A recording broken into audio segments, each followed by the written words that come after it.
Hello everyone, कैसे हैं सभी? अच्छे। तो आई होप आपको समझ में आ रहा है। मैं बहुत ही इजी वे के अंदर आपको फंडामेंटल एनालिसिस सिखाऊंगा। तो आज हमारा डे 3 है।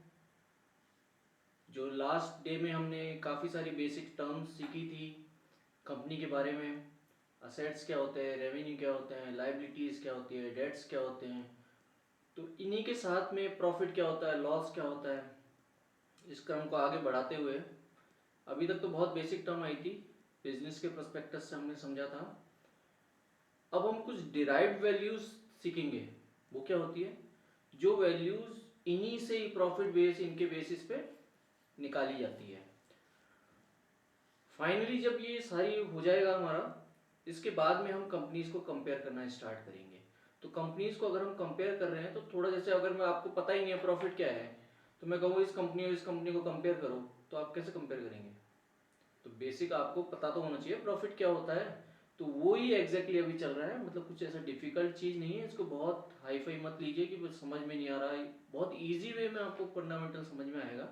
लेकिन जो बिगनिंग की जो टर्म्स है, टर्मिनोलॉजीज है, वो आपको सीखनी पड़ेगी। लास्ट में मैं इसको शॉर्ट करके भी आपको दे दूंगा।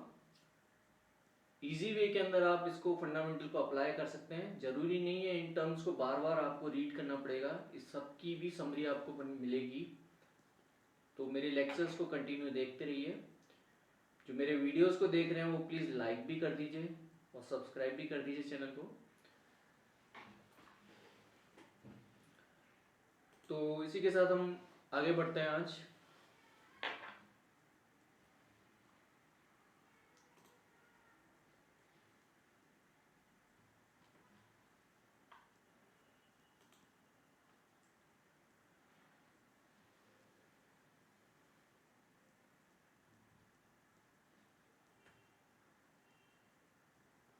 तो हमारा जो कोर्स चल रहा है वो दो पार्ट में डिवाइड है, जैसा कि आपको पता है, fundamental analysis and technical analysis. अभी फर्स्ट पार्ट चल रहा है, दैट इज फंडामेंटल एनालिसिस।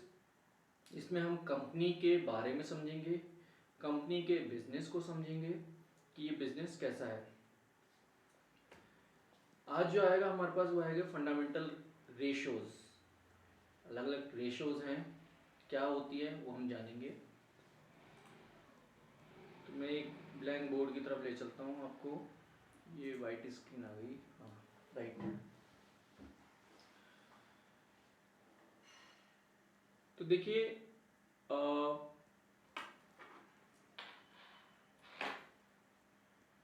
ये जस्ट ए मिनट।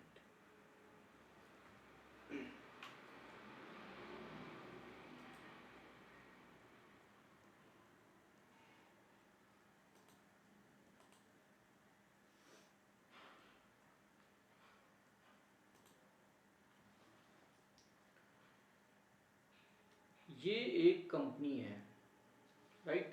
इसका नाम मैं अच्छा सा रख देता हूँ, इन्फोसिस। ये एक दूसरी कंपनी है, इसका नाम मैं क्या रखूँ, सिप्ला, राइट। ये दो कंपनीज है। अब मैंने आपसे क्वेश्चन पूछा, बताइए कि इन दोनों कंपनी में से कौन ज़्यादा ग्रो करेगी। ये इन्फोसिस वो कंपनी नहीं है, इन्फोसिस ये फेक नाम है। किसी ने अपनी दुकान खोली जिसका नाम इन्फोसिस रख लिया, किसी दूसरे ने अपनी दुकान खोली, किस बिजनेस के ये मुझे नहीं पता, दूसरे ने अपनी बिजनेस स्टार्ट किया जिसका नाम रख लिया सिप्ला। जैसे नाम कॉपी करते हैं आजकल, वैसे इसने भी अपना नाम रख लिया। अब आप बताइए कि इन दोनों बिजनेस में से कौन सा बिजनेस ज़्यादा ग्रो करेगा। किसी के पास आंसर नहीं होगा, मुझे पता है डेफिनेटली। कब तक नहीं पता? जब तक ना तो मुझे उस बिजनेस के बारे में पता, ना मुझे सिप्ला के बिजनेस के बारे में पता, तो मैं कैसे बता पाऊंगा कौन सा बिजनेस ज़्यादा अच्छा चलेगा। तो इनके लिए मुझे इनकी जानकारी होना ज़रूरी है। कैसी जानकारी? इसका प्रॉफिट कितना होता है, इसका खर्चा कितना है दोनों का, ये कमाते कितना है, उसमें से खर्चा कितना निकाल के इनके पास प्रॉफिट कितना बचता है। तो प्लस इसने अपने बिजनेस के अंदर दुकान ली है तो रेंट पे ली है, या इसकी खुद की दुकान है, या इसके पिताजी की दुकान है, तो दूसरे की बिजनेस किस टाइप का है, कर्जे दोनों के ऊपर कितने हैं, लाइबिलिटीज कितनी है, लेनदारियाँ देनदारियाँ जो बोलते हैं वो कितनी है, किसी से उधार ले रखा है वो चुकाना है उसको। तो ये सब चीज़ जब तक नहीं पता होगा तो हम दो बिजनेसों को कंपेयर नहीं कर सकते। हमें क्या पता ये बिजनेस ग्रो करेगा या नहीं करेगा। तो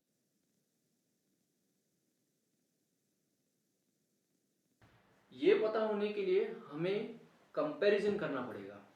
एग्जाम्पल के लिए ये एक लाइन है, अब बताओ ये लाइन बड़ी है कि छोटी है। तब तक नहीं बता सकते जब तक कि मैं दूसरी लाइन नहीं बना दूं। अब बताओ ये लाइन बड़ी है कि छोटी है। आप बोलोगे ये छोटी लाइन है, लेकिन नहीं, ये बड़ी लाइन है। तो कंपेयर कैसे होता है, समझाने का मतलब ये है कि कंपेयर दो चीज़ों का होता है। जब तक हम दो चीज़ को कंपेयर नहीं करेंगे हमें नहीं पता है कि वो कैसा ग्रो करेगी। तो इसमें सबसे पहली जो चीज़ है कि जिसका भी कंपैरिजन कर रहे हैं हम, वो सेम बिजनेस होना चाहिए।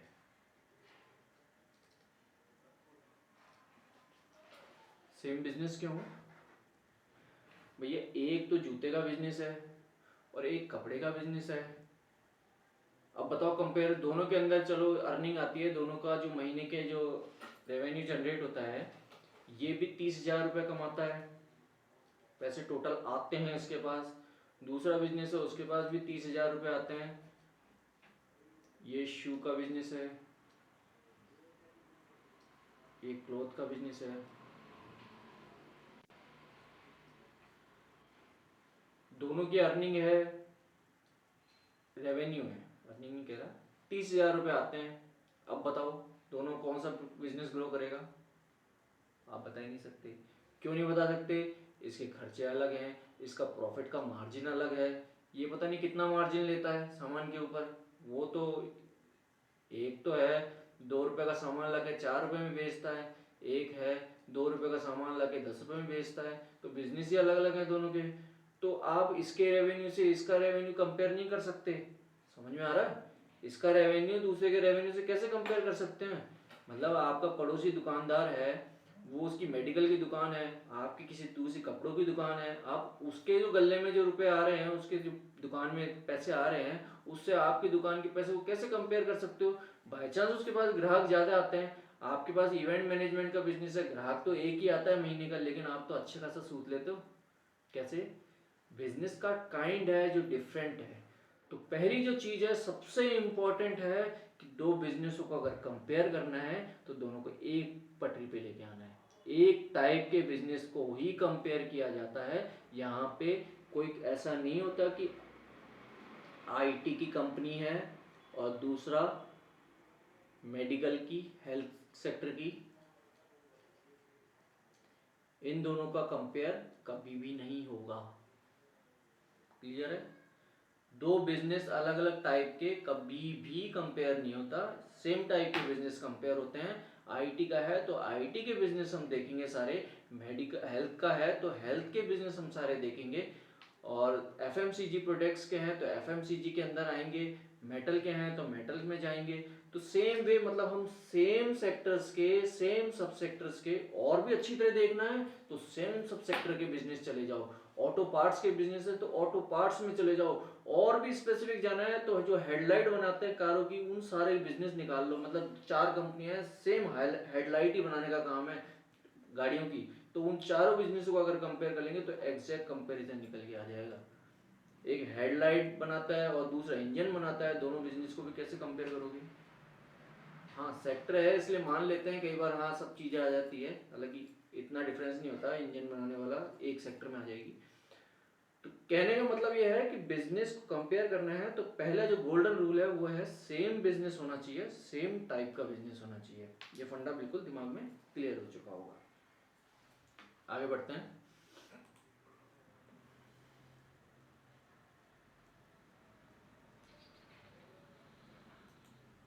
चलिए, तो जितनी भी यहाँ पे टर्म्स आएगी, मुझे मैथमेटिकल कैलकुलेशन से कोई लेना देना नहीं है। एज ए फंडामेंटल एनालिस्ट मुझे कोई मतलब नहीं है कि कौन सा सीए ने उसको कैसे कैलकुलेट किया, उसका फॉर्मूला क्या है, मुझे उससे कोई मतलब नहीं है। मुझे एनालिसिस करना है, जो मेरा टारगेट है इस कोर्स का वो फंडामेंटल एनालिसिस करना है, ना कि मैं आपको कॉमर्स पढ़ाने आया हूँ। कॉमर्स की टर्म्स है जो एनालिसिस में जरूरत पड़ेगी वो सब बताऊंगा आपको। तो पहली चीज आती है नेट इनकम। देखो सबसे जरूरी चीज है वो है net income.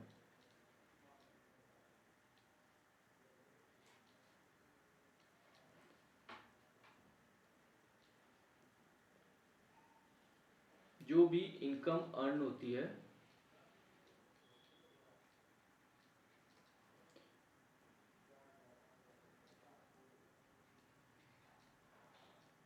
Expenses minus taxes, बस एक लाइन में लिख लीजिए। आपको चाहो तो उसका डेफिनेशन लिख लीजिए अपनी कॉपी में कि जो भी अर्न किया उसमें एक्सपेंसेस हटा दो, टैक्सेस हटा दो, तो हमारे पास क्या निकल के आ जाएगी, नेट इनकम निकल के आ जाएगी। मतलब कि इनकम कितनी है। आगे मैं कभी भी बात करूंगा नहीं नेट इनकम की तो पूछने मत लगना सर इसमें से एक्सपेंसेस हटाए या टैक्सेस हटाए या नहीं हटाए।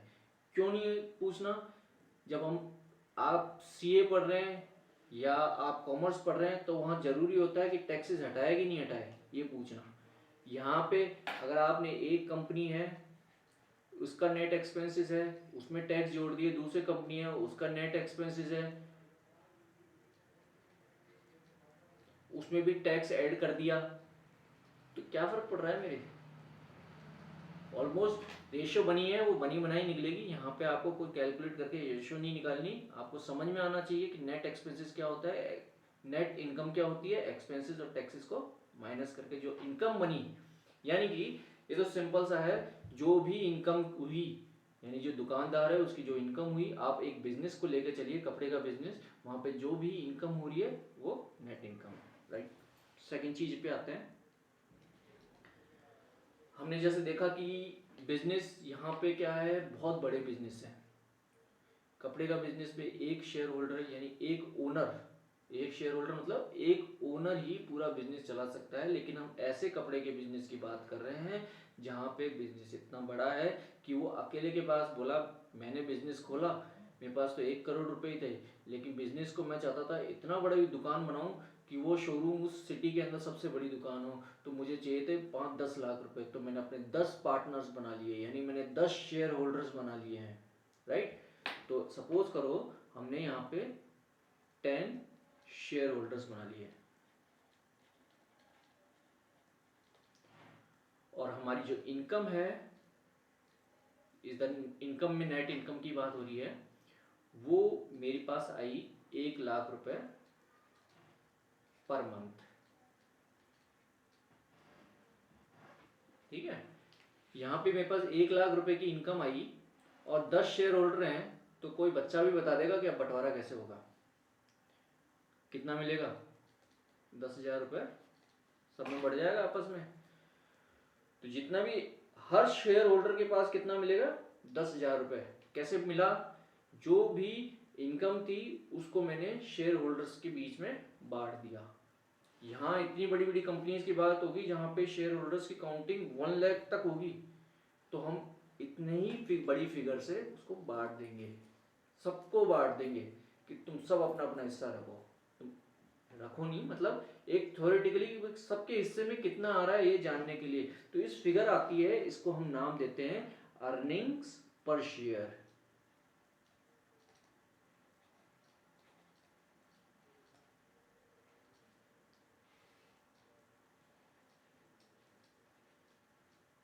ये ईपीएस की डेफिनेशन हो गई, बहुत जगह सुनोगे ईपीएस क्या होता है भैया, नाम के अंदर लिखा हुआ है अर्निंग पर शेयर, जैसा नाम लिखा हुआ है वैसा लिख लो, पर शेयर। यानी कि टोटल जो भी अर्निंग आई,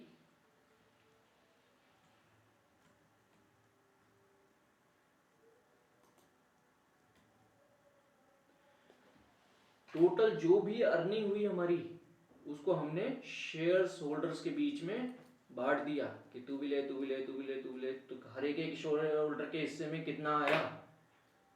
क्यों भाई, तुमने इतने शेयर होल्डर भी तो बने थे, तो बिजनेस भी तुम्हारा इतना बड़ा होगा, छोटा बिजनेस है, छोटा शेयर होल्डर्स होंगे, तो मैंने अर्निंग को सारे शेयर होल्डर्स के बीच में बांट दिया और फिर मैं देखूंगा हाँ तेरे शेयर होल्डर्स तो इतने थे और तुमने हर एक के पार्ट में इतना रुपया कमाया, तो ये अर्निंग पर शेयर से निकल के आ जाता है।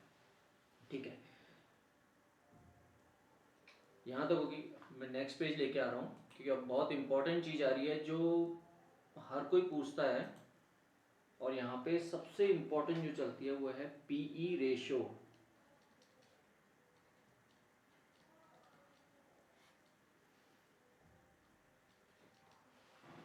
पीई रेशो क्या होता है,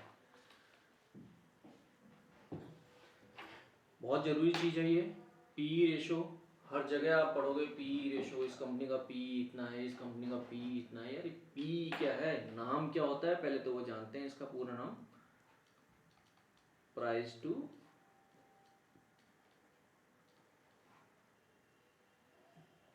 earning ratio. Price to earning ratio, जो शब्द बोला मैंने उसी को लिख लीजिए, प्राइस और earning, price to earning ratio. यानी कि अभी जो मैंने एग्जांपल लिया था कि हमारी उनकी इनकम हो रही थी 1,00,000 रुपए, 10 शेयर होल्डर थे, सब में बट रहा था 10,000 रुपये बट रहा था, यानी अर्निंग पर शेयर है 10,000 रुपये, यानी हर एक शेयर होल्डर के पास में 10,000 रुपये बट रहे थे। ये सिंपल समझ में आता है ईपीएस क्या हुआ था। अब यहाँ पे ये देखना है कि प्राइस, अगर प्राइस शेयर का 10,000 रुपये है और अर्निंग पर शेयर यानी ईपीएस जो भी 10,000 रुपये है, सॉरी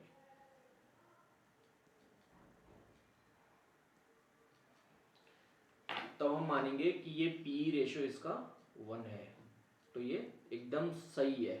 इसका प्राइस जो है शेयर का वो इसके अर्निंग के अकॉर्डिंग है, समझ रहे। पी रेशो क्या बताते हैं कि आपकी अर्निंग जो है उसके अकॉर्डिंग इसका प्राइस है वो सही है एकदम। अगर 10,000 इसकी पी रेशो आ रहा है, हालांकि 10,000 कभी ऐसा देखा नहीं होगा पी रेशो 10,000, वो इसलिए नहीं होता कि वहां पे शेयर होल्डर्स की काउंटिंग लैक्स में होती है, 10,000 रुपए बांटने लग गए ना तो क्या हाल होगा, कितना रेवेन्यू कमाएगी कंपनी, इसलिए इतनी बड़ी नहीं आती। कई लोग चौंक रहे होंगे यार पी रेशो 10,000, मतलब पी रेशो तो 1 आ रहा है इधर, यहाँ पे अर्निंग पर शेयर 10,000 है, तो वो भी इतना नहीं आता है।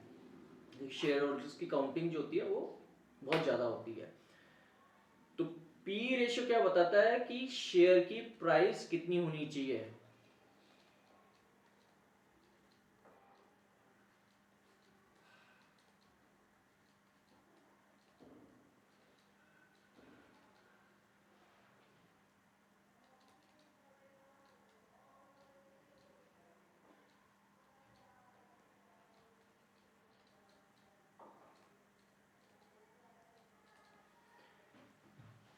शेयर की प्राइस कितनी होनी चाहिए कि जितना अर्न कर रहे हैं वो आप हर एक शेयर पे, हर एक शेयर होल्डर जितना अर्न कर रहा है उतनी शेयर की प्राइस होनी चाहिए। कंपनी का कायदा ये है। लेकिन शेयर की प्राइस होती है ज्यादा, अगर शेयर की प्राइस ज्यादा होगी तो पी रेशो, अगर यहाँ पे 20,000 शेयर की प्राइस होगी और 10,000 रुपये कंपनी कमाएगी, मतलब हर एक शेयर होल्डर कमाएगा, तो पी रेशो निकल के आ जाएगा 2, यानी हम कहेंगे 2 टाइम्स है, यानी कि कंपनी की जो पी वैल्यू है वो 2 गुनी है, 2 गुना महंगा शेयर है ये। पी रेशो ज्यादा होना मतलब 2 है, पी रेशो यानी शेयर 2 गुना महंगा है। पी रेशो 3 है तो शेयर 3 गुना महंगा है। आप कई शेयर देखेंगे 100 होते हैं, पी रेशो 100 यानी 100 गुना महंगा शेयर है, और भी इससे ज्यादा 500 600 होगी। आईआरसीटीसी का देखना, मुझे याद नहीं है एग्जैक्टली, तो इतना ज्यादा उसका प्राइस है, उसकी कंपनी जो अर्न कर रही है उससे कितना ज्यादा है, तो पी रेशियो बताता है। अब ये क्वेश्चन आता है कि पी रेशियो, यहाँ तक सबको समझ में आएगा पी रेशियो क्या है, कि एक्चुअल में प्राइस शेयर की क्या होनी चाहिए थी और मार्केट में शेयर क्या प्राइस का है, इसका कंपैरिजन पी रेशियो है। शेयर की प्राइस क्या होनी चाहिए थी, जो अर्निंग कंपनी कमा रही थी वो उस शेयर की प्राइस होनी चाहिए थी, लेकिन अगर ज़्यादा है तो पी रेशो ज़्यादा निकलती है। पी रेशो कम है इसका मतलब माइनस में आती है, इसका मतलब कम, जो शेयर की प्राइस है वो कम है, एक्चुअल प्राइस ज़्यादा होनी चाहिए थी। जनरली पी रेशो 1 होना चाहिए, लेकिन कभी भी 1 नहीं होता, ऊपर नीचे चलता है। अब देखिए जो मार्केट के यहाँ पे ख़त्म करते हैं, आगे बताता हूँ नेक्स्ट पेज पे।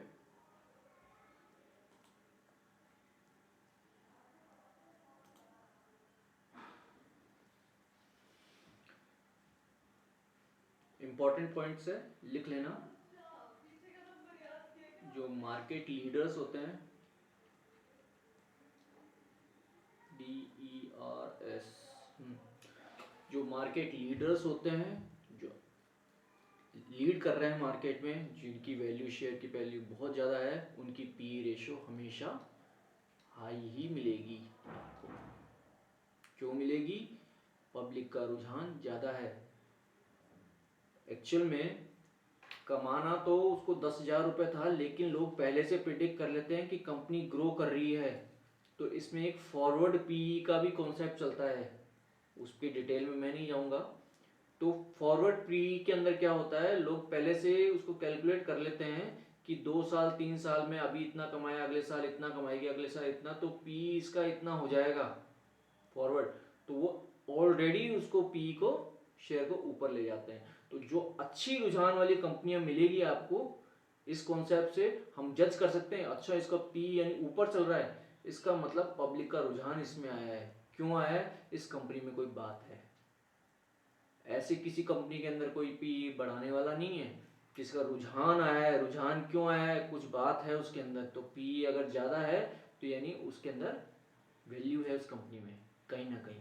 और अंडर वैल्यूड है यानी पी तो कुछ भी हो, कमा तो रहा है, लेकिन वो आगे वो चलने वाला नहीं है, वो अगले साल गिर जाएगा और कम हो जाएगा, उसका ग्रोथ कम होने वाली है। तो ये पी हमारे को बता देता है। तो पी रेशो अगर हाई है तो इसका मतलब ये नहीं है शेयर खराब है, शेयर ओवर वैल्यूड तो है, लेकिन वो एडजस्ट हो जाएगा। लेकिन इसका अंदाजा कैसे लगाएं? क्या करते हैं इसके लिए, हम जो कंपनी, दूसरी कंपनीज है उनका कंपेयर करो।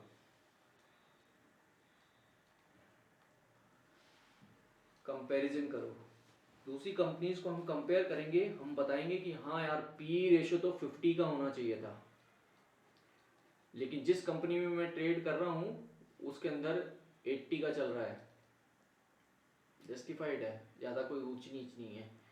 हाँ ये 50 का एवरेज आ रहा है मतलब इस टाइप के बिजनेस में पी, लेकिन कोई कंपनी है उसका चल रहा है 200, ऐसी क्या बात है इसमें? यहाँ डाउट हो जाएगा। भाई तुम्हारा सही सेम सेक्टर का बिजनेस है, सब मान लीजिए कार की हेडलाइट बनाने का बिजनेस है तुम सबका, बात तो सब में वही है, तेरी कंपनी का भी वही है, इतना ही बिजनेस आता है, तुम्हारा भी इतना ही है, इतना ही तुम्हारे पास पैसा आता है, कंप्यूटर वो भी है वो भी है, इसका तो 50 रुपये पी चल रहा है, तुम्हारा 200 चल रहा है, ऐसा क्या है? तो यहाँ पे थोड़ा सा डेंजर पॉइंट भी आ जाता है, थोड़ा सा माइंड में आता है यार एवरेज से हटके निकल गया, थोड़ा बहुत 19-20 चल जाता है, डबल तक भी चल जाएगा, लेकिन डबल से भी ज़्यादा निकल गया, 3-4 गुना चला गया पी, यानी कुछ तो बात है। लेकिन हम यहाँ पे एक कई बार कंपैरिजन लिखा होता है एवरेज पी या फिर इंडस्ट्रियल सेक्टर पी, लोग इससे कंपेयर कर देते हैं, इससे कंपेयर मत करो। क्यों नहीं करना? क्या होता है, कुछ कंपनियां, 10 कंपनियां हैं हेडलाइट बनाती है, उनमें से एक कंपनी नकारा है, वो क्या कर रही है, वो घाटे में जा रही है, तो उसका पी तो चल रहा है -200, और एवरेज जो इस जो दो -200 गया ना, तो इसने सबका सेक्टर का पी को गिरा दिया अकेले ने। एवरेज 1 होना चाहिए था ना, अकेला 200 माइनस में ले गया, तो एवरेज इसने कम कर दिया अकेले ने। तो कुछ ऐसी कंपनीज अगर इस सेक्टर के अंदर ज़्यादा है, जो घाटा है वाली है, तो वो एवरेज को गिरा देती है, तो हम सेक्टर पी से भी कंपेयर नहीं कर सकते, ये जनरल कॉन्सेप्ट बताया है। तो पी को आप सब में, आप जब देखेंगे, अच्छी अच्छी कंपनीज देखेंगे तो उनका आइडिया लगाएंगे इसकी फिगर यहाँ चल रही है, हाँ यार 30 40 80, 30 40 60 यहाँ तक ही चल रही है, और बीच में अकेला कोई 400 निकल के आ गया तो आपको आइडिया लग जाएगा या तो कंपनी बहुत अच्छी है, जोरदार कंपनी है, या फिर इसका पी बहुत हाई चल रहा है, अब ये एडजस्ट होएगा। राइट, जो कंपनी अच्छा अर्न करेगी फ्यूचर में तो मैं उसके लिए हायर पी पे करने को तैयार हूँ। या तुम अच्छा बिजनेस करोगे, तुम ग्रो करोगे, मैं हाई पी पे भी ले लूंगा, यानी तुम्हारा शेयर अगर ऊंचे दामों पे मिल रहा है मुझे तो भी मैं ले लूंगा, अगर तुम फ्यूचर में ग्रोथ करने की कैपेसिटी रखते हो तो पी का कॉन्सेप्ट समझ में आया। पी हमारे को ये बताता है कि शेयर की वैल्यू एक्चुअल में क्या होनी चाहिए थी, ये 2 है, अगर पी इक्वल्स टू 2 है इसका मतलब शेयर 2 गुना महंगा है, 2 गुना मल्टीपल, ठीक है, 2 मतलब 2 रुपए महंगा नहीं, 2 गुना महंगा है, क्योंकि अपन ने वहां डिवाइड करके देखा था 20,000 डिवाइड बाय 10,000, यानी शेयर का प्राइस 20,000 रुपए मार्केट में ट्रेड हो रहा है और एक्चुअल में कंपनी का 10,000 रुपए ही है, तो यानी ये 2 गुना आ गया है। राइट, तो पी का आई होप कॉन्सेप्ट क्लियर हुआ होगा। ये बहुत जरूरी चीज है, हर कोई पहले पी देखता है, क्यों देखता है कि यार शेयर इतने रुपए का होता लेकिन ये इतना गुना महंगा है। और एक कॉन्सेप्ट बहुत अच्छा है, ध्यान रखने वाली बात है कि जो कंपनीज फ्यूचर में ग्रो करने वाली है, जो सेक्टर्स फ्यूचर में ग्रोथ करते हैं, जैसे बात करूं मैं आईटी सेक्टर की और एक कमोडिटी सेक्टर, आईटी सेक्टर की इन्फोसिस और कमोडिटी सेक्टर की मैं SAIL, Steel Authority of India, दोनों की बात करूं तो ये सेक्टर ग्रोथ ज़्यादा करने वाला है फ्यूचर में, ये सेक्टर ग्रोथ कम करने वाला है। तो इसकी हाई पी अगर चलती है आपको इसके अराउंड कितनी मिलती है, जो भी है XYZ, इसकी अगर आपको 50 तक भी पी मिलती है तो चलेगी, क्यों, ये फ्यूचर में ग्रोथ करने वाली इंडस्ट्री है। और यहाँ पे कम्युनिटी बिजनेस है तो यहाँ पे कम्युनिटी यानी सेल स्टील वगैरह का है, तो ये इतना ग्रोथ प्रोस्पेक्टस नहीं है इस फील्ड में, तो यहाँ पे कम पीई की ही कंपनियां चलती है, जैसे 20V 10V।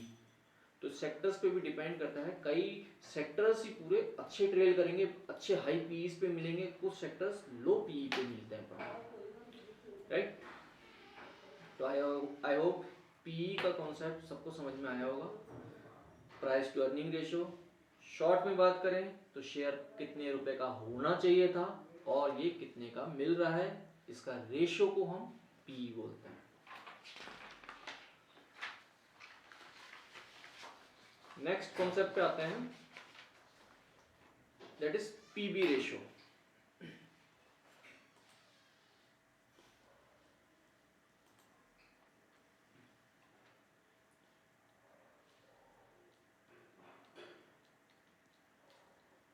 Price to book value क्या होती है, ऐसा है सारे बिजनेस एक टाइप के नहीं होते हैं, कुछ बिजनेस रेवेन्यू कमाते हैं, जैसे कपड़ों की दुकान वाले को वापस ले आता हूँ मैं, वो कपड़े बेचता है और रेवेन्यू कमाता है। दूसरा बिजनेस है एक बैंक का, वो क्या बेचता है, कुछ नहीं बेचता, उसकी वैल्यू कैसे देखोगे आप, पैसा कितना है उसके पास, लोन देगा वो लोगों को, लोन कैसे देगा, पैसे से देगा, तो उसकी एसेट देखी जाती है, बुक वैल्यू देखी जाती है। तो जहां पे जिन कंपनीज की बुक वैल्यू देखी जाती है, दो टाइप के एग्जांपल हैं इसमें, दो टाइप की कंपनीज मेजर है, एक तो है दो टाइप के बिजनेस,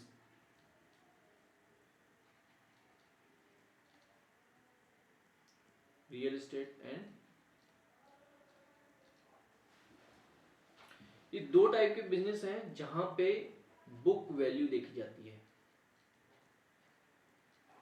कोई पी की बात करेगा तो ये कोई मतलब का नहीं है आपके, ये बहुत इंपॉर्टेंट चीज है, इसको लिख लीजिए, टॉपिक में लिख लीजिए कि ऐसी कंपनीज पे पी का कोई मतलब नहीं है, क्योंकि अर्निंग नहीं है इनकी, ये लोन देते हैं, लोन से इनका गुजारा चलता है, आगे इनकी असेट्स बढ़ती जा रही है। रियल एस्टेट वाला है वो अपनी प्रॉपर्टी बेचेगा, फिर और आएगा दूसरी प्रॉपर्टी बना रहा है, वहां लगाता जाएगा, तो रोटेशन चलता जाएगा इसका। ठीक है, तो इसकी जो बुक वैल्यू है, बुक वैल्यू कैसे निकालते होंगे, पूरी इनकी असेट्स देख लेते हैं, कितने कितना सामान है भैया तुम्हारे पास, ये प्रॉपर्टी है, इसके अंदर ये तुमने बिल्डिंग बना दी, तो तुम्हारी बुक वैल्यू इतने करोड़ की है, इतने जो भी है, तो बुक वैल्यू देखी जाती है। और बैंक वगैरह का बिजनेस है, यहाँ पे भी आप बुक वैल्यू ही देखते हो। तो इसका फॉर्मूला ये है, total assets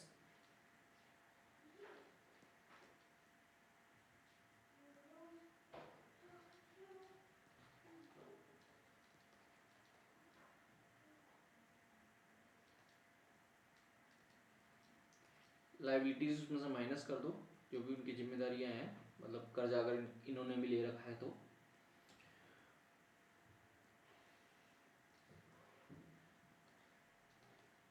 total number of shares. ठीक है, ये बुक वैल्यू होती है। तो दो टाइप के बिजनेस हैं, कई बैंक के अंदर, एसबीआई बैंक का है, उसका पी रेशो कंपेयर करते हैं, उससे कोई मतलब नहीं है, वहां पे बुक वैल्यू कंपेयर करना है, पीबी रेशो लिखी हुई होती है, उसको कंपेयर करना है।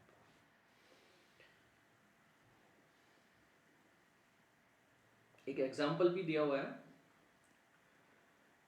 कि एक बिजनेस है जिसका टोटल असेट्स है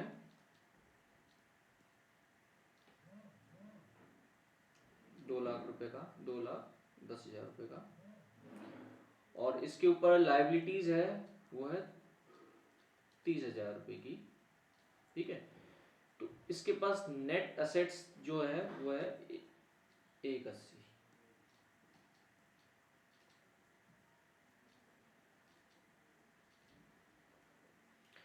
इस कंपनी ने 6,000 शेयर्स इशू कर रखे हैं, इस कंपनी का नाम देते हैं एक्स लिमिटेड। राइट, ये इसकी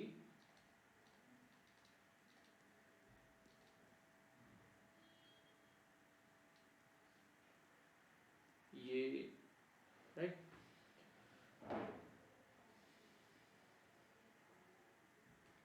और तो इसकी बुक वैल्यू कितनी होगी,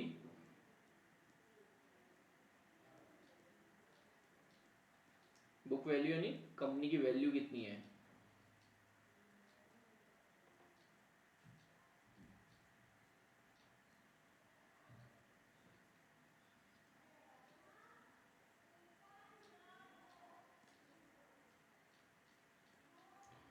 इसकी बुक वैल्यू कितनी होगी 30, और अगर इसका शेयर है वो 20 रुपए का है,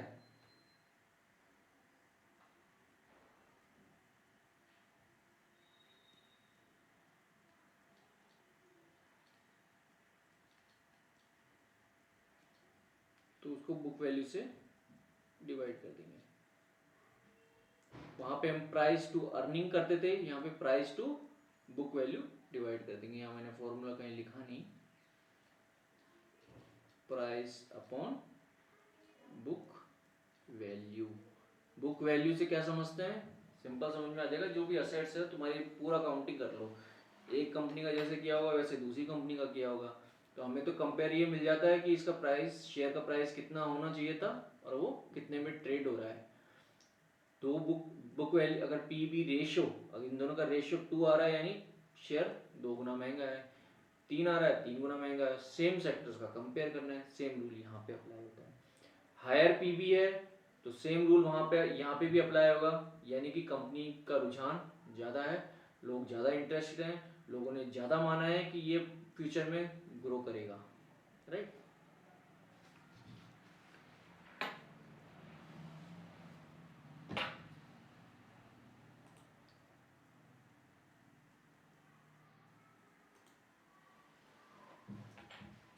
तो जो सबसे मेन जो टॉपिक था P P and PB, I hope ये आपको समझ में आया होगा। कोई भी डाउट्स हो वो आप कमेंट्स में लिख सकते हैं। नेक्स्ट इज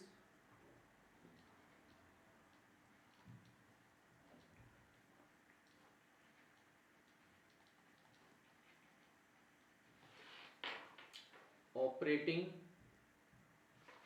प्रॉफिट मार्जिन, जो भी इसका नंबर है। अच्छा, पहले मैं आपको बताना चाहूंगा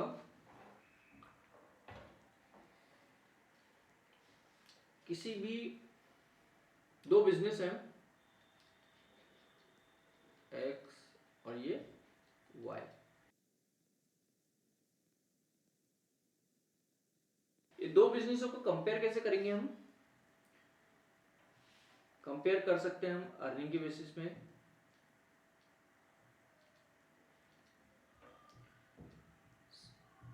दोनों की पहली चीज तो सेक्टर सेम होना चाहिए। दो बिजनेस को कंपेयर करना है तो first thing is there sectors should be same, दोनों एक ही सेक्टर का बिजनेस होना चाहिए। यहां लिख देता हूं, दोनों की अर्निंग देखेंगे हम, ये जो रेशियोज हैं इनके अंदर हम यही सब देखेंगे, अर्निंग, प्रॉफिट,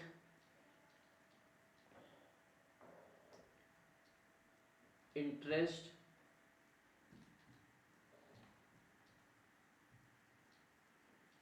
डेट,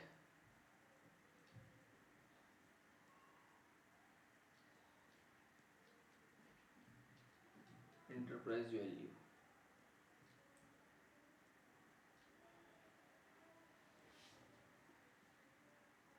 जो फंडामेंटल रेशियोज हैं मैं ऊपर नहीं लिख रहा, शायद वहां पे कट रहा होगा,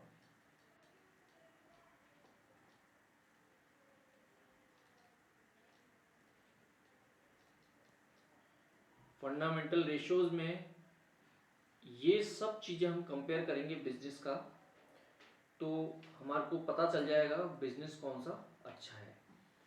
हमने अर्निंग कंपेयर करी अभी, अर्निंग हमने कैसे कंपेयर करी, दो बिजनेसों की पीई एंड पीवी रेशियो से अर्निंग कंपेयर हो गई।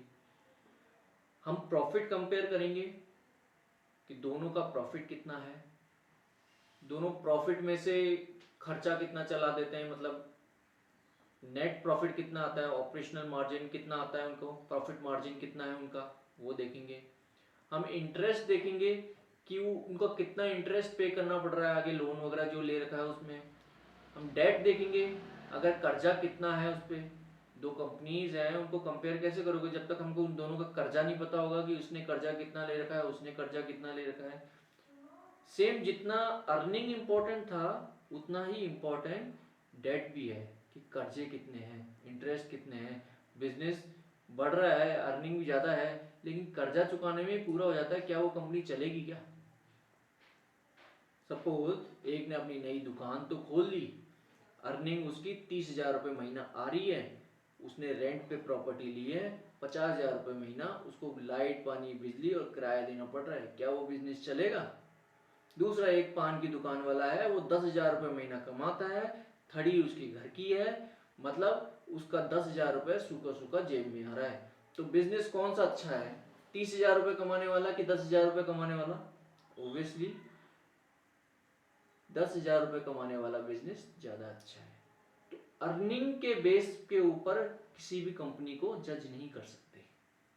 यह फंडा समझ में आया? हम इतने आगे डिटेल में क्यों जा रहे हैं? लोग पी देख लेते हैं, पी से मतलब नहीं है। क्यों मतलब नहीं है? अर्निंग से हमें क्या लेना देना? अर्निंग तो है, चलो अर्निंग तो ध्यान रखनी है भाई, अर्निंग तो कमा के देगा ही, लेकिन अर्निंग के साथ में पता लगा इंटरेस्ट ही वो पे कर देता है, लोन ले रखा है उसने बैंक से और किस्त आ जाती है उसकी, उसमें लोन पे इंटरेस्ट चला जाता है इतना, तो क्या कमा के लेके आता है, घर में क्या लेके आता है वो? तो बिजनेस को अगर कंपेयर करना है तो हमें उसका इंटरेस्ट देखना पड़ेगा, उसके डेट देखने पड़ेंगे, उसने कितना कर्जा ले रखा है, उसके एंटरप्राइज की वैल्यू देखनी पड़ेगी कि कितनी बड़ी कंपनी खोल रखी है और लेके कितना आता है। जैसे कि कंपनी तो खोल रखी है, अभी एग्जांपल लिया था, यहाँ पे इसने दुकान खोल रखी है, सामान भर रखा है और पूरा 50 लाख रुपए का इन्वेस्टमेंट कर रखा है और सामान कमा के लेके आता है 20-30,000 रुपये महीना। दूसरा वाला है पान की थड़ी वाला, उसने 50,000 रुपये महीने की थड़ी लगाई है, 50,000 रुपये की थड़ी लेके आया है और अर्निंग करके दे रहा है 10,000 रुपये। बताओ कौन सा बिजनेस अच्छा है? ऑब्वियसली वो पान वाला बिजनेस बहुत बढ़िया है, बहुत कम लागत के अंदर उसने हाई रिटर्न ले लिया। तो ये कंपेयर करेंगे हम, तो कंपेयर हम इन 4-5 बेसिस के ऊपर ही करेंगे, अर्निंग, प्रॉफिट, इंटरेस्ट, डेट और एंटरप्राइज वैल्यू के ऊपर, कि वैल्यू के ऊपर वो अर्निंग कितना देता है, कंपनी बहुत बड़ी है, कमा के कितना ला रहा है उसके कंपैरिजन में। तो ये 1 2 3 4 5, बस 5 ही पॉइंट होंगे, लेकिन इनको 5 में भी अंदर सब पॉइंट्स हो जाएंगे तो थोड़ा सा बड़ा हो जाएगा, लेकिन मैं इनको क्लियर करने के लिए ये एक बार ये लिख लीजिए। तो अर्निंग वाला हमारा पोर्शन कंप्लीट हो गया। लास्ट एक प्रॉफिट वाला एक और कंपेयर कर देता हूं। ऑपरेटिंग प्रॉफिट मार्जिन क्या होता है?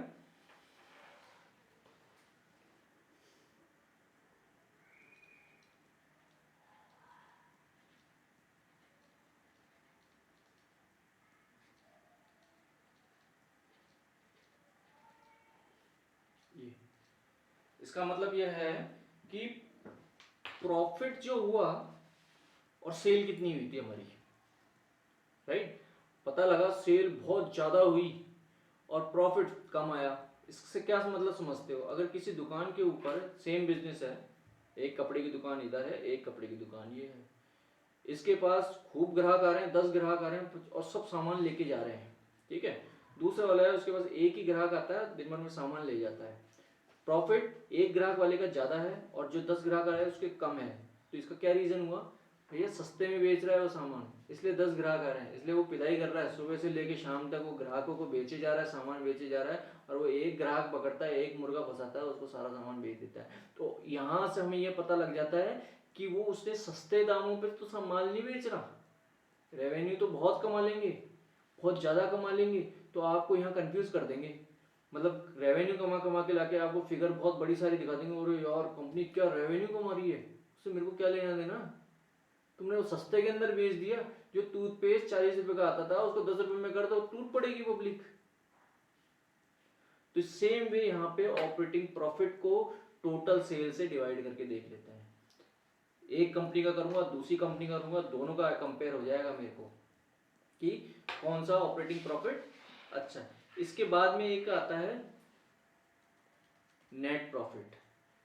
ऑपरेटिंग प्रॉफिट पे हम ज़्यादा नहीं जाएंगे क्योंकि इसको हम यूज़ नहीं करेंगे, ये समझाने के लिए कि ऑपरेटिंग प्रॉफिट निकालते कैसे हैं। ये है जो बेसिक यूज़ करेंगे, वो हम करेंगे net profit.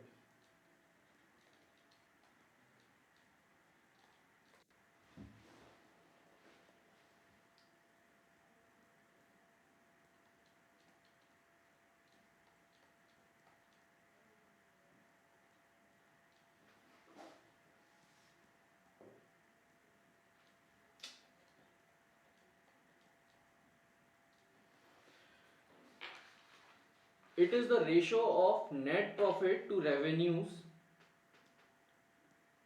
for a company। यानी नेट प्रॉफिट, जो भी यहाँ पे नेट प्रॉफिट निकल के आया था मेरा,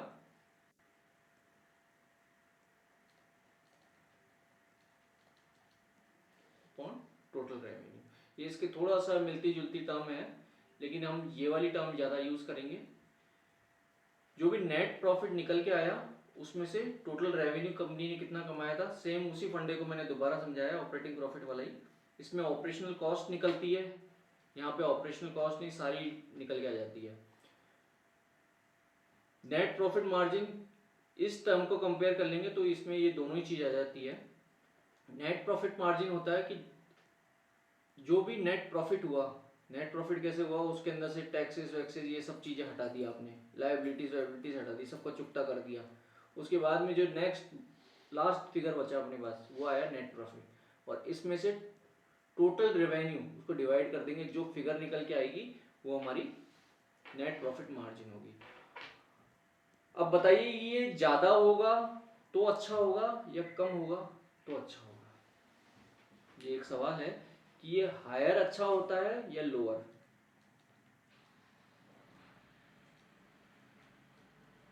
कैसे? नेट प्रॉफिट जो भी कंपनी का आया और टोटल रेवेन्यू, यानी तो कंपनी ने टोटल तो कमाया, यानी 30,000 रुपये कमाया महीने का। वैसे ये सारी कैलकुलेशन सालों में चलती है, लेकिन मैं आप महीने का इजी ब्रेन में बैठता है अपने फिगर, क्योंकि हम अपनी जो भी अर्निंग वगैरह महीने के हिसाब से देखते हैं। तो टोटल रेवेन्यू मान लीजिए 30,000 रुपये कमाया और नेट प्रॉफिट मेरा निकल के आया 20,000 रुपये। एक आया नेट प्रॉफिट निकल के आया 20,000 रुपये और कमाया 30।